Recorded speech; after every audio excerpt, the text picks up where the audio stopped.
Ghana prosi atrankasia no eden hye bia ba se free china kono akwa hodo bi ho a won batutum no ma kire ba bia manfo mfa na sa na no ansa na wo mo kono yewro ma ne bo ama wodi nkomo bi ensem be no wo kan ewie ye de brew na cardinal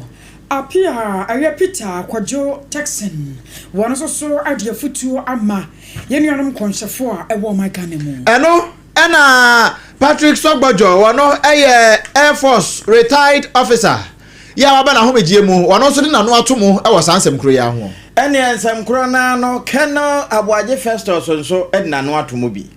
sanso ana yabeko ensem fufuro mu na yakwa kodi enkomo na helicopter won sansem ye deputy majority chief whip waba kan sembi ede afa ho na yebewura mu wa amanyosem mu kakra NPP Churofo Penny Justin Frimpong Kodie busa say ade sese wo munya Ghana fo bie wa na sese niam asesa ede endo ka ho asem yi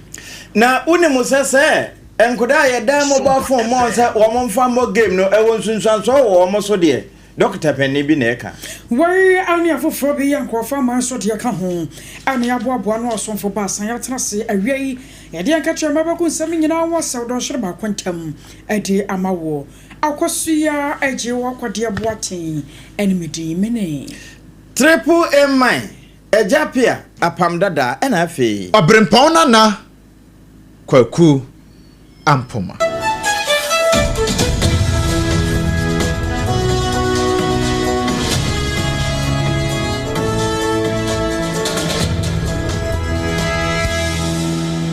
afi ensem no ne nkyere mu nie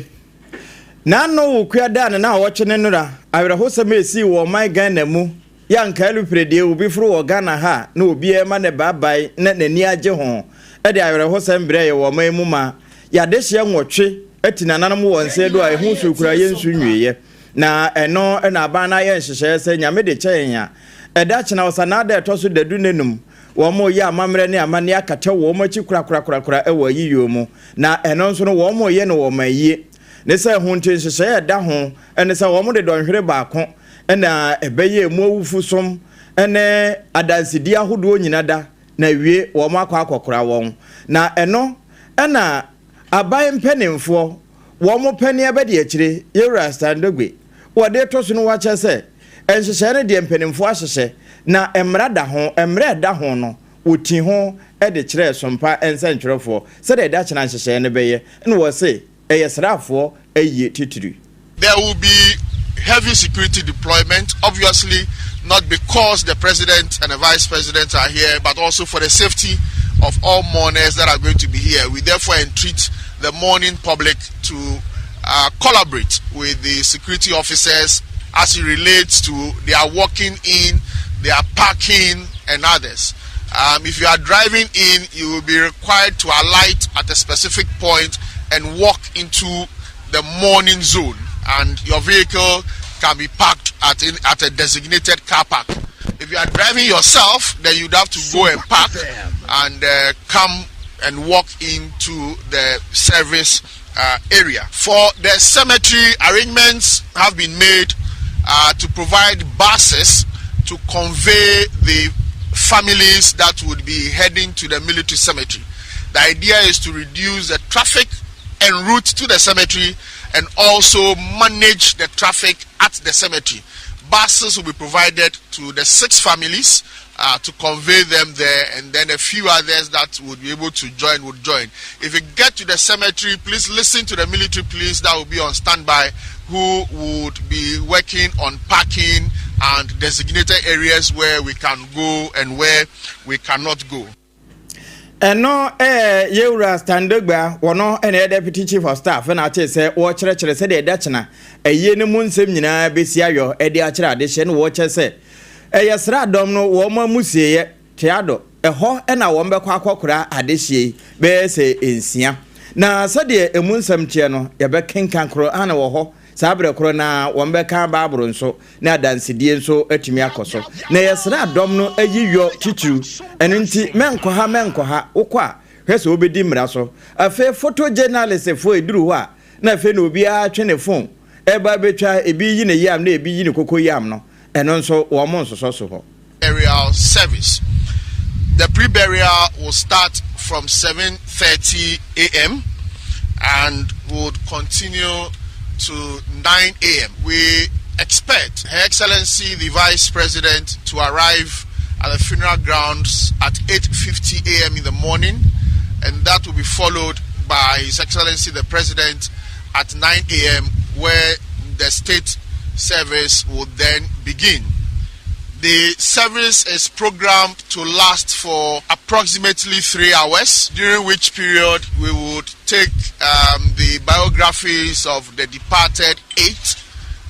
colleagues, parents, siblings, and colleagues. After the biographies, we will take tributes from the widows and then also tributes from the children. There will be other tributes that would be read by some senior government officials. All institutional tributes from the various institutions that our departed comrades work with or associated with will be read during the pre-burial period before 9 o'clock. After the service, the bodies of the 6 that are yet to be buried would be conveyed to the military cemetery at Chado for burial. Eno na ono aka no se Chado eho na wo mbekwa akwa sie adehye be se ensia no na yewura standogwe wono na ye asoafo e wa ba mu nyina pani ebe de ekire wono na kasa ye kire nsemu Alpha no samchofo kwanya ya wo mubenya na won makọ nsam de abrama Ghana fo yenso anya bi atie bi no Deputy Chief of Staff Yero Sandewe wa mananso won ho a woto aso achechire ho sa anuti anana no wada ban no de krata piedwa na won mo chirem sa de broni kana sa accreditation de abema nsam ni bia to mi krata na wotumi abowra mu na watwene nsam awodo ya wo pebia no wo mugidi ye pa sa wo mo de ba ne de won my accreditation de amo bibiada sane yesa na efata nemom eno kura no ehonsem seinati. Media houses and journalists that applied and have been accordingly accredited are the only ones that will be allowed in the inner perimeter, which is designated as a special media zone for the service. And that accreditation is for only camera holders, video camera operators, and photographers. They are the only ones that are going to be allowed in the inner perimeter. Others and others are not going to be in the perimeter. You are welcome to join the mourners. You are also welcome to use the media stands on this end or on the left end and be able to follow proceedings and report back to your media houses. Alpha no phone one sansam one so wasanso ba be kire mu sansam kire phone no amugita cameras no wabasra pa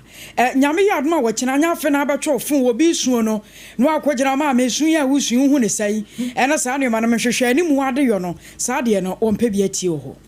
We expect that we would all comport ourselves. We will respect the guidelines. We do not want to see tomorrow anybody holding a phone or a monopod and struggling to chase people, chase mourners as they are coming in to come and sit down. We expect a very high level of decorum and solemnity tomorrow morning. And if you are given an accreditation to be in the inner perimeter, do well to come in early, check your audio, ensure that you have the required audio feed that you need, and then also check on the TV feed and be sure that you are okay before the service starts.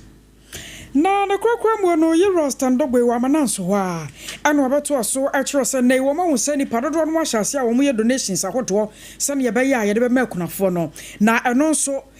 Chief of Staff Yero Julius Debra ahyase won mo cha ne pepe na busua no obiansa kan de for this funeral, and he has directed that all those items should be delivered to the 8 families. So right from this morning, we are beginning the distribution of the items that we've received from a number of companies: Guinness Ghana Limited, Ghana Water Company Limited, Vena, Casapreco, Ghana Limited, Twellings, Ghana Limited, Floral Tissue, and others. Will be handing them over equally to the 8 families that lost their loved ones in the Wednesday, August 6th disaster. I was your warrior deputy chief of staff, you were stand up with and your chinning king. Na ye wuramu ewo sansam kro no amu na emom we a different twist.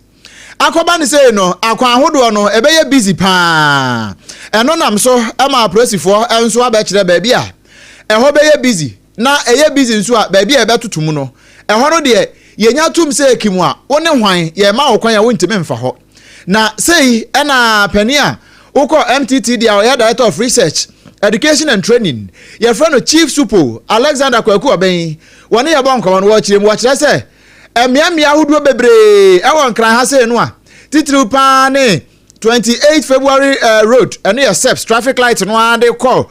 Castle Road junction so ho no and afa local street no e free Osu cemetery traffic light ho e call Castle Road e call akosi AU circle ho Osu cemetery traffic light ho Starlight 91 Road Ministry traffic light one ade ko intersection ho no e ho nyina won betotum nanso won be bie kwan ni ba bia to ba bia wo a wote sa mpotam ho na wo pesa kwan no e de akono wo benya ba bia fa e free la akola boni Osu e de wura mu akosi Central Business District wo Castle traffic light e ho nyina e fam akosi Salem Avenue Oxford Street e ho emu beda ho afei ubetimi so akofa local street we dey call Castle Road no na emomuduru wo pe obafa Adwumako Street no akofa Oxford Street e wo Osu ankasa ebio ubetimi afa Atamils High Street ne so e call Black Star Square ho no na afi wa from akosi Seps intersection Liberia Road ekosi National Theatre e ho nyina na so pani ene so mpaka se bonkomo no wo cheche bi ka ho sei. From this afternoon through the night and through tomorrow, the aim is to ensure there is free flow of traffic in terms of mourners, family members, all that have everything to do with this occasion. In light of this, certain roads that are going to be managed. So from tomorrow morning at about 5 a.m., traffic police officers will be deployed to manage traffic that are coming from Laboni and Osu through the Independence Square to the Central Business District. What it is that we will ensure that there is no congestion.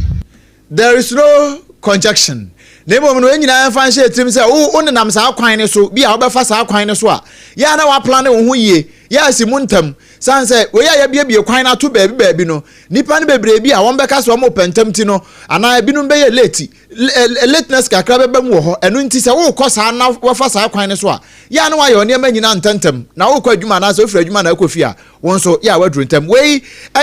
chief superintendent Alexander Kwaku Oben ne nsam ne bi ne ene ye free chief superintendent Alexander Oben de so a ye nto aso na ye nwuram na hyɛne so sɛ ɛyɛ computer yewura Rashid ene kasai wono anso ena we acting CEO edema Ghana Investment Fund for Electronic Communication the friend Gifek no wono na ye acting CEO na ebachini yamanyoko ma we deputy director of elections and IT and was say ansa na nano ukuada na otwede nnurei arahosam no kwa kosie ewo adanse akurofrom no Dr. Edward Omanebo ama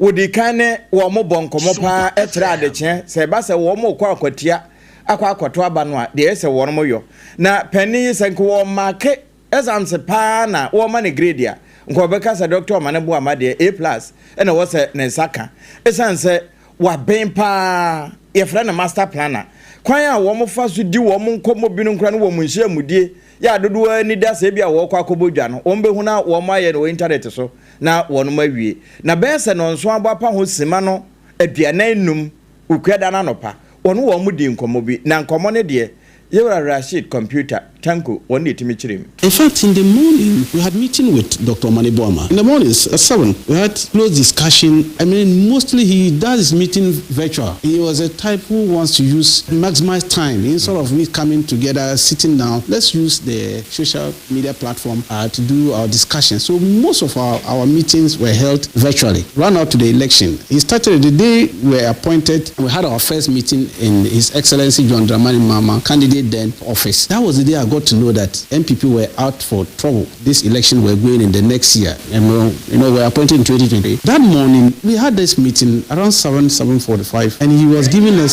strategies how to go about the Akotia thing. Was it ne nkwamo na bi ne ma omo husa 2024 say NPP ayiram e wa abatro nom yewura Rashid Tanko computer one director of elections and IT deputy e wo NDC amanyoko Abusuego soda Janasara was some year Monaka now. Peter Quajo Pia Texan, one of Vatican, or one of a Pemrabia Tremble and say Antam, where I sank a pope Dibra Quaco Pribinata Ghana Ama Yenimwa Benyam Nazo Shuria Chirino, about one core and far amano. Now I know I was some yaya Yedimwabo Bonyamia Mochina, Yenianum Yapa one more crabre, what do more futu ama Ninianuma soft one and comsafua, one more my Ghana emu. Na futu Dama ni etiawa and was to say yenu yanom komsafo asofo am ha radio abasere pa yenim se bi mu ho no anyame afra won mo krogen ya efini keka wa bi animwo ane ye wo bi no so an ma wo mo na afra wo mo ho ana wo mo abo wo mo sa asofo no mo te mantwea eye adwuma ne nyina bia enyame adwuma ne mo abasere pa se so obahye nkom a aya sede nyame ankasa waje ne ho akwankyere sede wo bi sa twedi ampon arasa nokwa eye no kwa samsa sa na ti ana ne mom so obahye nkom toro mampanyine se yantwera nti no ni mu twera nti no akwotwero bibia na de agu nkrata so na de akoma mpanyina tena ye wo se kwa ba no sa no a ebe ha adwene ye. The first consequence is to speak with God himself, especially if the content of the privacy is about disaster or evil or something that may befall. Since you may not have the chance to immediately communicate with whoever is concerned, the first thing therefore that you do is you intercede with God about what is happening. God, if it's possible, avert this. This is actually what Abraham did when God shared a story with him about destroying Sodom and Gomorrah. It was a tacit bargaining, okay? God, spare. If God shares some knowledge with you, and the knowledge is about disaster or something evil that may happen, first thing is please pray about it, intercede. Na ne kwakram wo no ana panyipa ne baba toaso na wachirem se wadi obasra ban sa nyame yadna wachina yenuanom nwotwe a wo mafri mu na ye kura wo machi kura no aban be ya ma na ye fese ne be ye na domo be nyina no wo mo ho e ma asem.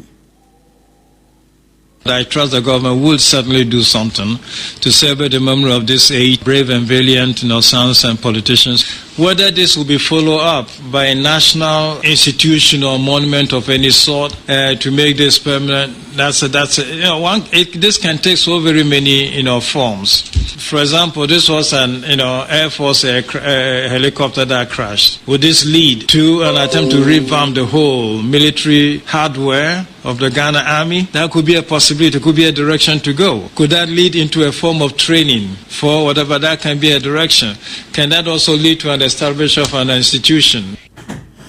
I was on your turn carry Cardinal Peter Apia Texan. Na wasansam krona ho no na retired Air Force officer wono ambo no ya wing commander ye fe no Patrick Nelson Esobojo wodna no ato nsem no mu bi na wo kire se Ganafo eya yenya ho abotre pa sanse ba ye nipa bebre no a ede wo madwene na ebuo investigation panifo so mu ye wono atimi tenase a no akonjo aso a magician na wo kire ade no kra no etefa ha na ye sei na ne bowre ba ku bu ye na ne engine no ja to mu na ase no ogina ho na ade no isi na we ya chese investigation enkoso yi eno so kra na fe na manfo be speculations e wo ho no chese no kre Ganafo anka obi a wo no obetimi aka nanso wo ka no aya ahweye sanse ehwehwemu a ye nyina na yenwie ye na ye wie mpo no a ansa na ye be wie ne kra no eya na edimre kakra ye be kai ya na enum ho adupre bi sa ate kotoye e wo US abrochimemu wonum wie ye a wo mo ye ho investigation nyina wie be busumi mienu ansa kwa na e ba amontene enu nti Ganafo ya ye nya abotre. It is not like a book zipped in a bag that when you open you start reading. It goes back to the manufacturer who can open it and then decode the messages inside the black box for the information of the operator. So it's not something which is being found then it will open overnight. You can't do it. It's made of titanium metal. So it has to go back to the manufacturer, and I believe that's exactly what the minister said. It will go there and they will open and then they will decode what is inside. I think the only thing I can say to Ghanaians, let them be patient and let the results come up.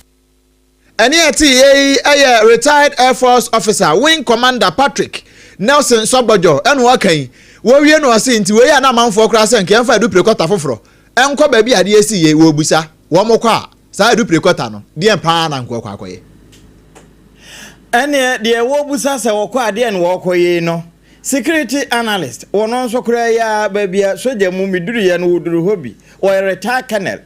na kana Festus Aboagye ena wono nso de na no atomu bi echese sade yesi bu ho nkonta ekyerɛkyerɛ no we de me na na kura adini wose Ghana for yenya nkontabu no na ebinom kura kyerɛ ewiem ho enam no a ene blast ye obese setopa ye na obi to bo mu ene paye enti ebinom keka de kyerɛ na efiri ba bi efiri eno na enam so ewie ya abamu ayi koka de ne kwan so woka kura eto bi ma ne ye ma ekoka mampani asese ne ho akwa asemi na won de kyerɛ de asie ne nyinaa no enhwemu guso koso na wono no ansa na asem wo beka bi no ya wotie ba bia wiase nyinaa news no fa efa SOMPA ekopi ho BBC said wo musi ye wo me report no kyerɛ no ho na ye mani nyina ne enya said yesikika ka ho nsem court dan ho abobo no na wono se wo benfo wo bambom no de wonim fa ho wono nso kyerɛ. Maybe on this point, to try and clear one of these conspiracies about somebody emphatically saying that the helicopter crashed mid-air. Mid-air means that it was in the air. The first thing is that where is the evidence? The evidence that I have, which is, call it empirical or recorded or is BBC. And I've begged of our Ghanaian media that when BBC files a report, they have done a lot of fact-checking. So BBC is saying that the eyewitness told us, in quotes, loud noise, and in quotes, a bang. He didn't say that a bang and then a loud noise. Because a loud noise can only be made by an impact. You see, the fourth band suggests that there was an impact and then there was an explosion. But assuming, be that as it's been, assuming that it exploded mid-air, we must see the top of the trees bent. That will be part of the evidence that they will be looking for. And that is why I feel a bit concerned that some of the parts, including the bodies, were moved from the places where they should have been. Because once you move the parts, whether human or otherwise, it becomes very difficult, as he said, to try and figure out. Asamusia said yesi kano eso nemfono na yed neto akwa kotua na bodwe no ne ho ade no eno na retired colonel Festus Aboagye wotu ye hofo. I was sorry to one some so now deputy majority chief whip. I want money for comfort do you kuju. One no koya wokwa adamba to ampeso so we mrasha bitwani. Na wasa helicopter ne monsensam wonai ye rasa nhwemu mapa betumi akoso na nimdifo. One machere one majone ade afa ho no. Ana mama no so ba bekere mu se wanam no watete. Nipa benum de ne di to adamo ni wo ma Ghana mu so. Wono kura po akwa wo kana baabi. Se nipa benum nsa hyase na helicopter no kura pai wo wiem kura ansa na ebo dua nemu no yade emu nsam no do so no so wosere ensa dansa yem kotojo gufam wanka bibia sa Ghana fo na age na no asi bone a wo mo wankasa frem ya sam no ya wo mo kana sane yatie na woni evidence bia ya sa ko bone sa Ghana police service kura frɛ no a wo betumi aba ba kyere mo sane ensam twerofo binum na Ghana fo binum wo mo keka no nti adawroma I trust the government will certainly do something to celebrate the memory of this age, brave and brilliant. Ghana Armed Forces say, my end is started now more year or investigate. In the end, the Asana Mao, no more yet. The who lay man, the come answer. It is a yes, and the more no more reports in him. Mamun Yakomo, Momon Casa, Naya, near saying, you say, and say, ye won't play no. Namunipana, I make us an pieces na ye won sekita man for no a pieces ne dey see na mo ni pa no na ahwe nti se wo a ye se video si ni nyina mu se obo se play ni da ba dia enye agrin boni bi na tire so nye se me wo evidence bi na me dey video a me se na ho nkobo na me bi sim na se dey me hu ye na America media me hu ye na America almost say almost investigation into interest ya Canada ebi say ko bodiem ebi say ebo obi say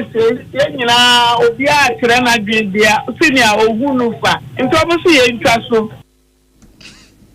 almost a chasso, and to honest your chasso where your deputy, majority chief whip, Mamma Comfort, do you could you? Na yewura ensem foforo mu yewura mu ewa amanyosem mu kakra enrada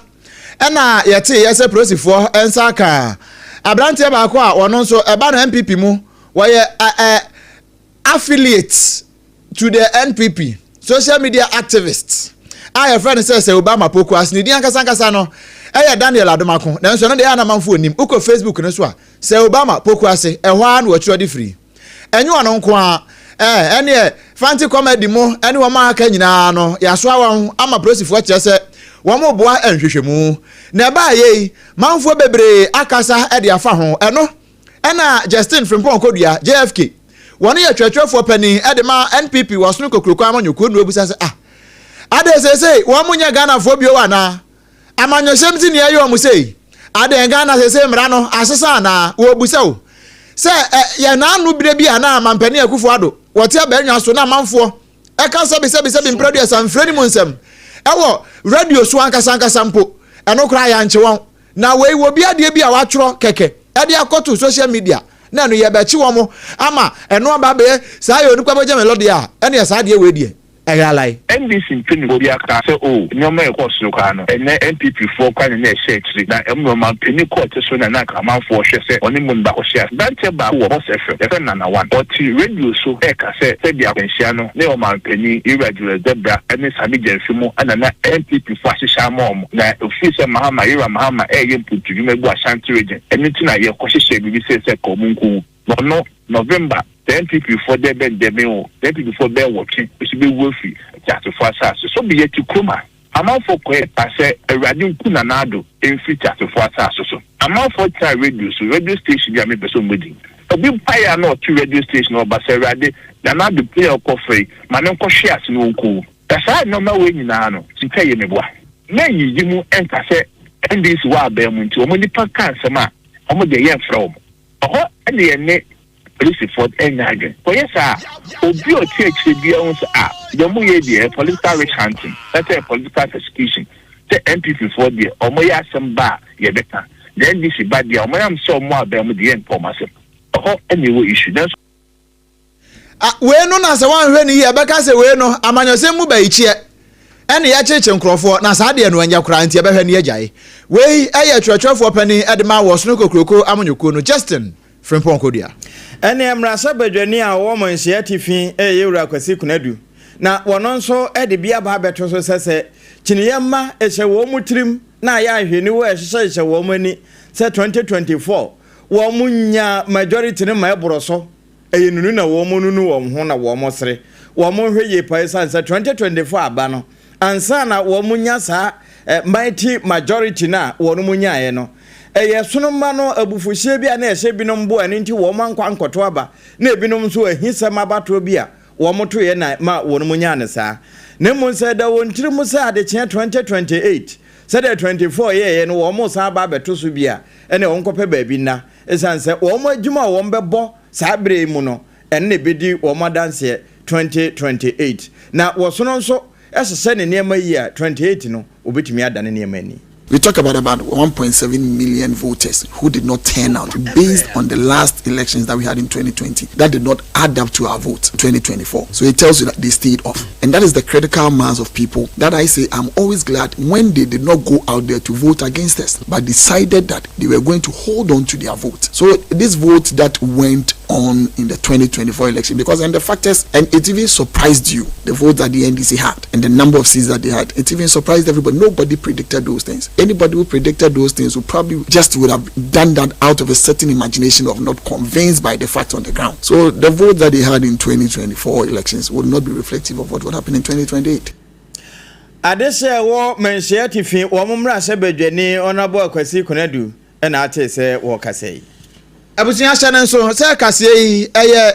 SOMPA 106.5 FM ewo nkran ha na wutie nanso etwa no ho ewo man Ghana mu efira tifi ebesi anafo epoye ne atoye emfinfin from nyina na nhanoa wo nyina eje topete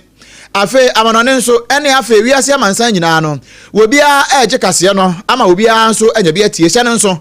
se ye ko nyina no ayese sebe mpredu asankra na ye akopa aduane adie ye nyina ye delay num say kama ye delay num anakase na ye so secure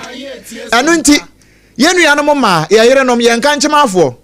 ena afe ye namfo wa wo ba bia woni no awunua mepacho wobu ne nsa eya awunu say to da wo kasa ne ho a wo mpese obebua wo hwe eya abusa ma no edu wo no mu nsa buo mu sa no a eya anasa ne eya wa wo mu komunti no nipa bia ho ye nahi wan hweye wo de mampani begina ho bedi natem nanso na enye ono a eya ya na wo komunti a nanso so betimi yi sa ya no de afiri ho a bra wo bu ne nsa no na wo use secure sanitary pad eno pe tiawa se wo use secure sanitary pad no a ensa buo mu yawo eyi firi ho eno ya number 1 kese pa no number 2 ema sabi mojesufi no a eba no ema ne mpepe mfa ho we eno num ni nyina kama eno nti sabi amwasene na wode to mu no enkonkodurumu ena ba be se data de yemti wona mo a oye so confident oye secured ena de nam krum enti wobu nsa pa na o se process fita second tight ne bi na de nam krum obi akora hunu eno ye number 2 number 3 esiesie oba no ne mayom se akoso yakuma no mu ho no bi mpo na ekuro wo ho nanso ono akoro de ne ho onim ye de mint bi ahye mfimfin ho no enti ano no ebo ema no mu saa na fei etimi aboa ama how bia ewo mfimfin ho no eyisa how no nyina de afi obi ompo ana njampre bi ni nkomi bia kodidi ho a ekuo mu nyina afi ho na ama why say kroje eye clean up exercise ewa ahimfie ho na bibia etimi aye fine we no enye na o ewo Ghana ha ba bia ena dodo nso ne san hyem wo de compare other ones na we hyem dumienu ansa kura na ho panty liners e ka ho kura so ka ho enti so mu a se ekufu wa hwe yobeka se pa no nanso eye secure sanitary pad ho asem ena me ka kire osa no me pa chotie mu amuo asante mantem ne nkwado no eye afo ne kirem ewo mama excellent cosmetics owo adum pz ena afa udu kuma se kro no ano a kwada so estate taxi station ho no a ba bia kana ya sampa pharmacy kwan no mu ho no very good ho anso abutu ho gi number si na frɛ sa wo pɛ ne baako ana adodo matu akoton no eye 0243 862 158 0243 862 158 na fe oni obi anso a wo be pick wo call no woni no abonkomo ba bia wo bia no wan de bebro na bia anso atimi aye fine afei hyane nso sa duane wo ho na wontimi nidi ame ya na ha me pa sa duane si ho na wontimi ntibi ni ewo breko a time herbal mixture ewo ho wo bi se malaria che no hwe ye firi no ho aba nkran ya me help ya metena ho se malaria meche ne na dem no nti ye ba no ye bedu se nkran nie no ye ba na time herbal mixture na ebi kan ye ho esan se ye ni bre ne ase ho adaje enu nti onua se da bia wote ye nka wa radio so na ye kasa ye wa apomden time herbal mixture eku malaria mo an nyina afiri ye mu na ma yetimi atibia de anya hoden papa de akwa adwuma enu nti ye nyare na ho ahoden wo ho brebia time herbal mixture na adwuma wa ye no afa wo ba ma na se mpam niam ankoyie empam no wo ankasa wo gine obi ba da kromedi ka aka kire oba ba ye hechi ewa abontene wo de na nya nkwande eye sotoro sanse wa gine obi ba wo de na kwa akwantu a wanfa na anuru anhwe ye ho akatua wunya enya sompa bomoden na kope time hh mixture oba won so men na hote se ne yabo na nka yabo ka shira to so wo wie pe no wabusa ofa mpacho wa wie eye akwantu ye nyina na yedi nkomo emusam se ma wie ye nyina ye mfa wode enko esanse ye dansan so mu de ne yedi ntide ene yedi ko wom me pacho eye time hh mixture pebi tonom na emo pa ojunso na sa wote ya won so wachira eno ene betimi aboa KNG heba ya odi no ba ye o wa bijan mrom o se bibi kire wadwe na person ne bonkoma je number si 0244 418 0244 417 669 0244 417 669 enya na ewa pharmacy ene heba shops ahodo nyina mu ye to akase ne so abusaya to akase bono aso na eno da ya dia mane bofi bonta so baba so wa santemantem mene kora no yesanso bomu ya no pa no nsia akase bomu ne nyina no aye anti galamsey tax force IGP apawo sha one more amon pempe nso wa kwa bretu mu na galamsey ani pa binu ma hyase na wo monyo madwene kora sa wo mo sesa de afiri ho no yetimi atusa fo no nyina se mere ade afiri ho na ebra tax force ni koduru ye na nyasem ketwa ma yeteteye Samo bawo do binumu akroma fo ne bi ya assembly member kura ka ho won ma to bro wo mo nyasem keto ma wie kire ebimu prepare ne ade a ama ayi assembly member ne nipa mienu bi a wo mo ka ho no aposifo a kire wo mo na assembly ba yi convener Adema Media Coalition Against Galamsey Dr. Ken Ashigbe Edna no atumbi eno wa chese nka kuro bi ya so ankasa se DC nkwanti akonya so yetu no afei commander divisional commander oho district commander regional commander wo mo nyina agia yi wo nyina de afiri wo sanse ba bi a wo man ne keka kono emaburu no bi ya ye ne amon hosam ama ya tenase ya ye nhwahan ama sade ne kosoa wo no kasa na fam ne sabio ne nyansa ne na dwenemu no wo hunu se entwa yi. I don't know what kind of people we are, but you see, the first thing I say I can say in Crawford, some assemblyman, I said by this time, Jacofan, I said police almost are a chronom, this year work close a chronom, I said also here to the fear so police a penny for more, are to me and yes, I did IGP team the fee baby by divisional commander, district commander, war on me by this time, I say target your money. You are waiting here starting investigation. Now I hear for now omuka sadiano omuka hono immediately no ese echomunia won baby aye do no ye ni bria abreno se you know amanfo ejomu enyanka amanfo omu ba ewu and the sad bit of it is that my name is from this particular region it's your chain or see onim sadi e hu biana abusia na chose no dia eno de kwaso ewo asantemantemu no ananam so ma convener Adema Media Coalition Against Galamsey Dr. Ken Ashigbe wadin semwe etuja na yetoa ensem ne so ewo sansem kro no emu e ba ye ya Dr. Ken Ashigbe efrese DCE fo NMCE fo anka ende ya yenyi omadi no enam so ama abankra chipani ya wegina mu ma de hia ye wo twifo atimokwa onimnyamfo Isaac Yosin wadna no atumi wo se enya wo mo ni problem no enya wo mo ni ohaw no se ye pe ohaw no a ma ye mfa nse wo mo MMDC fo no na wo kire nsemu sei menim say o kasa also kasa with evidence o ma sem na o mo ka me ngbongu but the American say so mo ye investigation say obi edinidin obi edinebusuani akwaje permit o EPA akwaje permit o mineral commission say ni to go person e Galamsey o mo huna sa person no say ni pa no o mo fa ni din ba abronten but say sa dance ni ho ena me no ka say adanse ne say me ba ye me tu anamon ye checheche mrantie ye ko nsuo so ye ko pamo omo ye ko omudwane ni ye ko fa omo pumping machine evidence amedia mo no mbotumi asoma mo nia no aba praso police station wa ba hwe eye pumping machines ya miadum ya jiegu a ye si emfa ma enuanum enti so omo kasa na mesere no me ni omo nya adwene me ya adwuma nipa no wakọ akọje machine no ohun no wadwane wo de abesi wo okoto bie wa wasanso achesi no no wasanso akọje machine bio enti da me ka se ye nyina no enne de enwe keke nyina se su betwa yi a oni ase na me kan sa machine na emma mmeburu no tumi konsuo no so sa machine na tumi wura forest no mo muni nkrata no sa machine na emewura oman mu a eja menu mienu se ye ho atoye bia ama de bewura oman mu a de pia no pressure be de MMDC so ye be ko medwane ye be gije de about police station ye be ko medwane ye be gi machines no but that problem no solve ye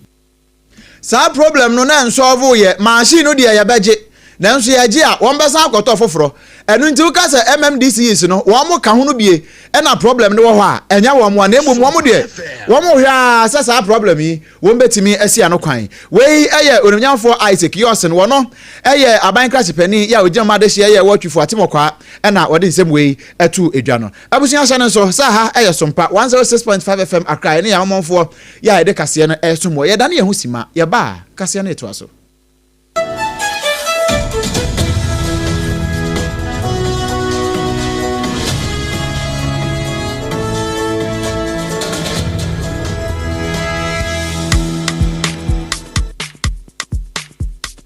Kweku, minim se wa ye she. Me kra man nane. Na so ebony show ho embaso. Mane hon sepeno. Ebony condoms comes in different flavors and available in all pharmacies, chemical shops, over-the-counter shops, and pubs. For bulk purchases, contact 055-230-0075. Ebony Condoms, Ghana's most pleasurable condoms. Make it worth it. We got peppermint, strawberry, vanilla, chocolate. We got peppermint, strawberry, vanilla, chocolate. It only the view means a condom. The condom mulia then it's not on, but don't support as a condom. Endpoint Homeopathy Clinic. Ghana had the obi anim say your prostate. Na baby omutibi ye screening ema hu ni ye etu asia. Na e Endpoint Homeopathy Clinic. Anase e kidney, e liver problem. Wo fa baby ena adjujo. Na de fa ne premature ejaculation no a be ma bi a wo ne wodofo akwakwahia. Asa wo di ne ho agro. Asa wo tonte. Ene ye bra Endpoint Homeopathy Clinic. Na ye moa wo. E ma ne mema mo pa wo. E ye Endpoint Homeopathy Clinic. Wo mo dem fua. Yare bia infections bi ne wo ho. Anase bia wo hwa wo fa baby na adjujo. Kidney problem, prostate dear, and your Endpoint Homeopathy Clinic. Kuma say, Ubehu Endpoint Homeopathy Clinic. I will Konoma boy here. And na Accra Hanso so dear, Womujinemu Ankasa. I was painted very friend share signboard, no. Who drew now Busasa Wope Endpoint Homeopathy Clinic. Wobia Ebetro. For Endpoint, I was 0244 867068 and 02742343321. Endpoint Homeopathy Clinic. Womudemu. May you spark anywhere you go. Oh. Ghana, are you ready to level up the vibe? Introducing the all-new Techno Spark 40 series, the phone that has got more power, more style, and more spark. Sleek and classy. Kaish! Big screen, check. Long battery life, check. Crystal clear AI for your next viral post, triple check. Super fast processor for all your gaming, streaming, snapping, slaying, and flexing. You can call it Slim Macho. The Spark 40 series is built for the bold, the trendy, the Gen Z, and the unstoppable you. Don't forget mommy and daddy you.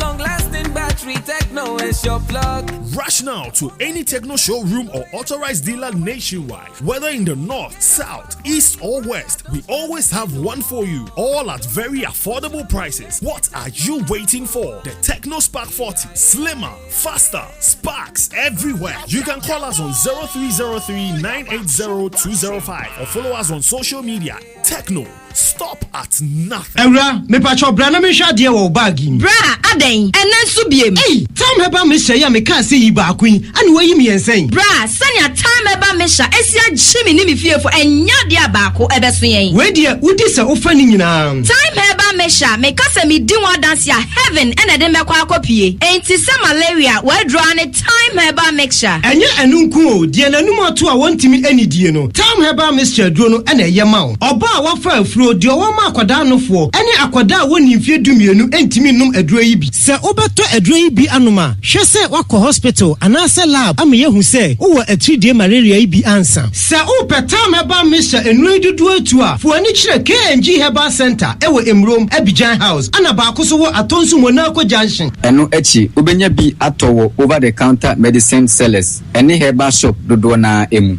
Fre 0244 417669. Kayo, set time no TIME. Time Herbal Mixture. Afi malaria fever bi adani ziba ewo munu be tuako. FDA aji ejadi enkratu yi atum.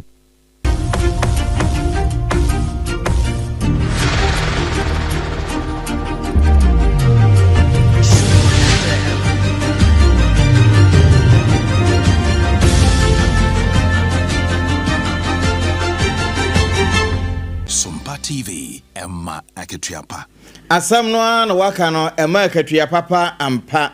Ye mammo ene twan fe ye nto akase no so emfama na mede wura mu apomudin mu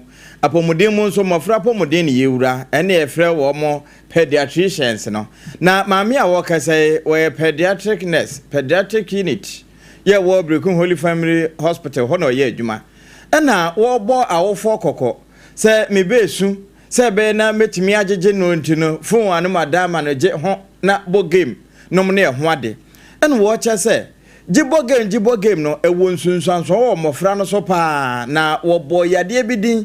kane no na yenim sasabi ansa na ebi nwo no na ebi honhom bi ba no nom ne ho ade enso sa na nye sa na tie wɔsɛ ɛba ne saa akwadaa no sɛ bɛn na no bɛte paa no ɛden na mmom ebetumi abasa adwende de ebe contentem ne nso na note no na akwa bibie wo ho sena akora wone ne manfo bedi diagro no mo ne ade anase yetete ne wo nkronkuma mu eba sa wone mpanimfo nti na note ntem na sede ne wo si kire mu no yetwa bi ema yetifo enioma ampa phone e cause nkwala no if we be autism as a ade e ha nkwala ne nyini ne development nti to say developmental enioma no as a keji kakra bia ne kasa especially say ne osi ye ne enioma first name nim say autism ye yare bi as a woni ba bibi to say I need define screen autism which they get it from screen time near phone tablets or share cartoons or he we nko asa etimi affect their speech especially just broken here they who be speech I can't tell for others to say bia na so eti asem ni ade but kasa de obo nsa akwala omo tablet and phone e share him maybe from months 1 year no it may be 3 4 no kasa otu so onya obeka and it's all from the screen because ma madwene mu bi to say akwala bia wadi 1.5 and 2 bi o take kurasem onim penifo na bonko ndina no ate but akwala o use screens no o kasa nko fi why fixed on the screen time their screen kasa interested in listening speaking into your mom practice and the brain too that's how it will develop sometimes all practice no how it develop but 2 3 na on practice just screen I won't say mostly I am kasa ne ekwechi eno Madam Susanna Opon ya oye pediatric nurse wo Brekum Holy Family Hospital ene kasa ne wie no wo be wie kura bra wo ne amansa so makrofo edi nkomo no wo be chese sabre ya ye wo mu no e wonyunu kokobre ene nti nnuane a enyunu nom no nso yentwe ye ho mfiri ho nti nnuane ho nso wotu yemfo Osha weda no etimi ehya osu bebre nti ennuane ya mu edu a wa wonni mu ni pedua se ne sitie di eduane bi ehya osu di eduane bi eda osu a na watete no so ennuane a enyunu nso no etimi atwentwen so kaka efise weda nanka se mu ayenyunu dada nti wonni eduane ehye di mu nyedu bebre beda osu efise weda ne mu nyehye se obekwa ba se ne etie dada no obesisi ho so exercise bi anka obeye ne ntisa wa so se ohwena uma bibia mu ye kaka Madam Susanna Opon pediatric nurse na ate say work say Holy Family Hospital Brekum e hono wodi ne djuma I will Brekum krono ano ana Brekum Youth for Accountability emebunu ya wo mo no mo chechene ni ora osam penankwan so na no atumbi na wode adesrade eto Ghana ban wo mo ka bie wom nyina anim se ya wa library bi won mo yesa won musie benfinhie nsia nie library na si won mo aka ba se wo ha munchemu aduasa 30% pe na won mahwie na so saba ye na won behwie na no akwakoye boache bidin anam so amomu de adesrade atodwa se won besere pa yenim se Ghana de e ba na doye ne ehumobra ye ade enti wo mo ntene wo mo sai na Brekum man so won mo sanka bi Besere Brekumai titiro ho ahowo amanone ho amowo Ghana ba bibia yesremo wo hwe videos ya etwagu ya eye Brekum library ye hyase be mfie be 9 nsia ekonye ya bɔ modena ya adwuma no mu be 70% aka 30% na yetimi wie library no edema ye nuanom kuma ana obi a pese ko library ko suade ye nuanom abewa brochire Brekum accountability for no ba bre books abre computers ebuho sese ye hia paint louvers ene light ho nema kakra ye betimi dia wie ede ama adofo no nti ne ye sire nyina ne sese mu videos ya etwagu ya na ye adesrede enim de sire Brekumai se momoe na ye nuanom ketoa na ba wie SS ana GHS ya bebe bensu betimi akọ library ho akosua ade ede aboa Brekumai ahye Brekum emunyam nti se motem nka wie ya adesrede enim de sire Brekumai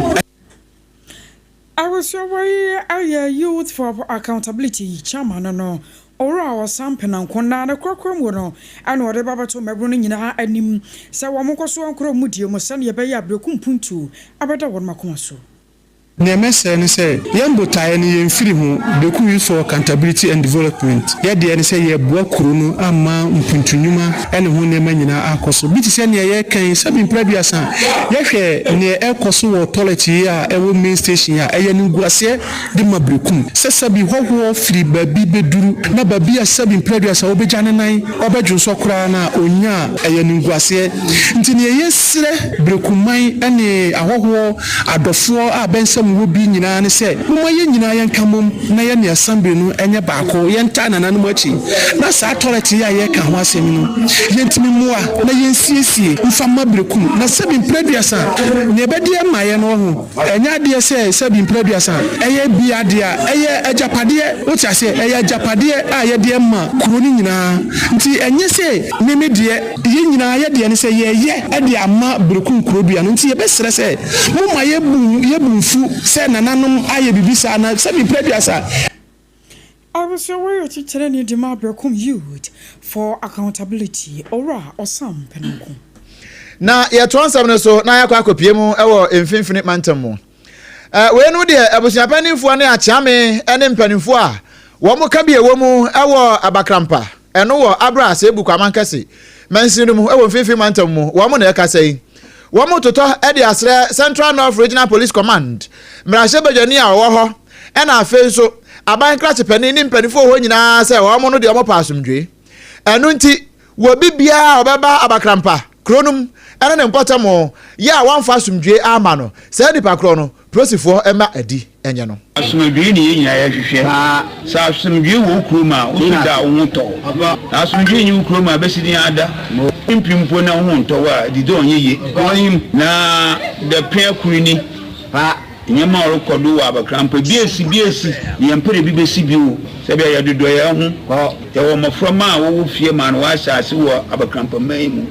yesu yesu mpemfu si bibiri banu yensu anu ntama ya maframa no wo hu bebi wonfa ne ko to ye pa sese ko e wo me ya asomdwe abusiani ati ye aye omanchiame kwasi amfo na wo wie ye pe ana antefo ajabe enso de kakra eka ho so aro de wadama ni nyina no na ma nso wo musiesie fie wo mo so pa asomdwe today bibi mu aba pa obechire ohin oditu wakadna ku he biribi abase ko na wabase aye bio ye ngintum na wabeye ampa ye yamba ye tonwaze yamba ko school na se so lo bo twitru ye da yamba ye be wode ye sroman ye sreduma ye fo payinfo na ban payinfo de wo bo boyen ofinda ko chire ye tiye to wo boyen wo de wudu fu bi aba se baby ma so me ba de track kan wo boyen ye kro ye tiye the day ya bole hibredo na macha wanenam ya yesu machi ba gba ya do ekun ti yesre wa ye bida wo botu wase aye ti wo mbra wo maka ye hu ya wa chi dada na fi kro ibu ye yimin inti ba bia wa fi na wa chi le wa ba golu krom na ma ye ya asomdwe ya bre abusiani ati ye eye antefo ajaben wono akasa aye edemema no we Eric Anan amane bono no afe yemfa petesa number from Brunei say let's bring the curtains down na eno medu wuram ewo America mamu sade mampani Trump na ni abrepa se Zelensky ne Putin wo montokwa no wo bedom atwa abahwe ano ama asundua ba na wiase nyina betimi ano asundua abua no na hwirenhwiren ya deda afoforo so no ebetimi efiri honti nyame de kyenya ade kyefia de na wo mo hwe ni mo se Russia mampani Vladimir Putin obeshia America mampani yewra Donald Trump ewa Alaska ena wo ma to ne din se Alaska meeting no na sanhye mudie we no Ukraine mampani Vladimir Zelensky wono won hyeda nkobi nanso ansana no ene da wo mo de kan akwakohia kora se wo mo ginaye ewo saasundwe abu a wono pese wo mo no manoi eho eno na nura wo kokoduru ye wo mo de ne fa red carpet so etwitwa no mfoni photosynthesis edi de baabia na emuna Prime Minister Edema UK Sir Keir Starmer wone ne kokohia na wo mo drodro kwampa wo mbefa so saasundwe abu ano wo betimi ano mano ene wo mo chese sesei wo hwa Europe aman no a wono mo ne NATO ebo no se UK ene America fa baabi wo mu nyina ye krado se wo mbeta Zelensky echi ama sesie wo ne Putin gina ya wo mu kwakosi ama asundwe aba enkuro no bi ho Russia afa no wonya ama no na de aka no wo mo ho ban na netofo nso eno mo ne ho ban ne no na wo mu kokohie mu eno da ade chiafiada ye hwe ni mu se ye wura Putin so ba be hia Trump na se wo be gi atum ama asundwe aba no wotimi agi atomo ewo ho ena sesie ohwe mfoni a etwa gui a eye UK Prime Minister Sir Keir Starmer wone Ukraine man penny Vladimir Zelensky na ote se yede ehonsem atwa wo no aha ana bremi ekwan ema yede dumienu kase no yede ne nyina ede asie ensem a yede somo awiai no na poso bie ene se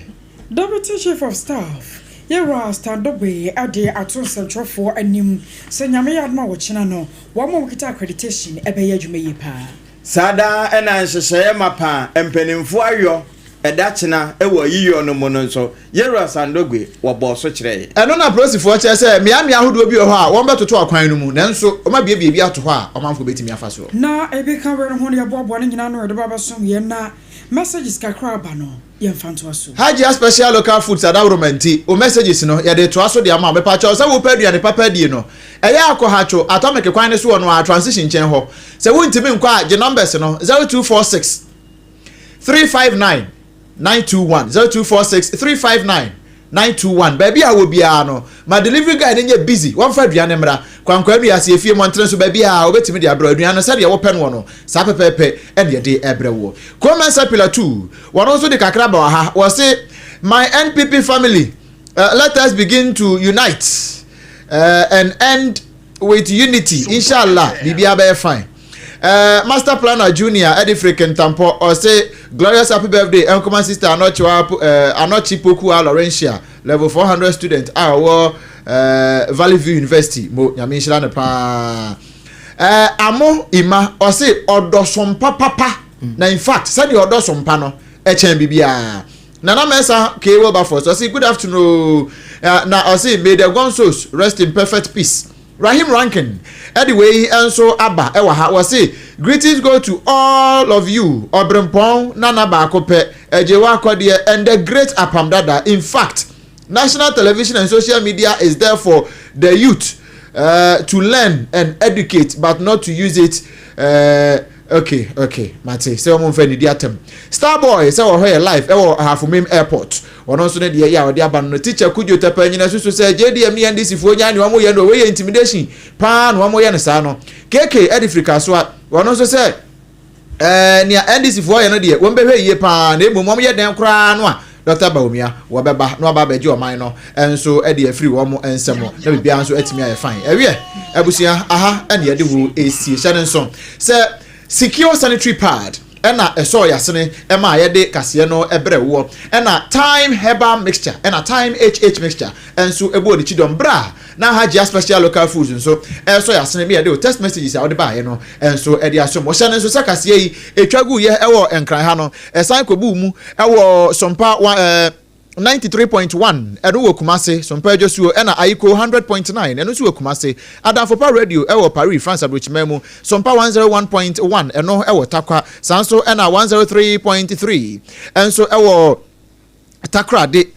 106.1 ewo Tachima 98.9 ewo Sunyane 90.7 ewo Nkranza 101.3 ewo Doma Kingdom 106.1 ewo Mankasim ena Field code na so ti yankasa no a eya SOMPA FM ena Facebook no enso eya SOMPA 106.5 FM Accra YouTube no eya SOMPA FM live ena fe uko Play Store ne App Store honso a SOMPA online honso benya ye no download never tie bibia amna ye kama www.sompaonline.com honso nsem no ni mobrodo ntwa ye pie nyina e de aguo ye no ma tie yanka wakase mu no eyemme Obrempong na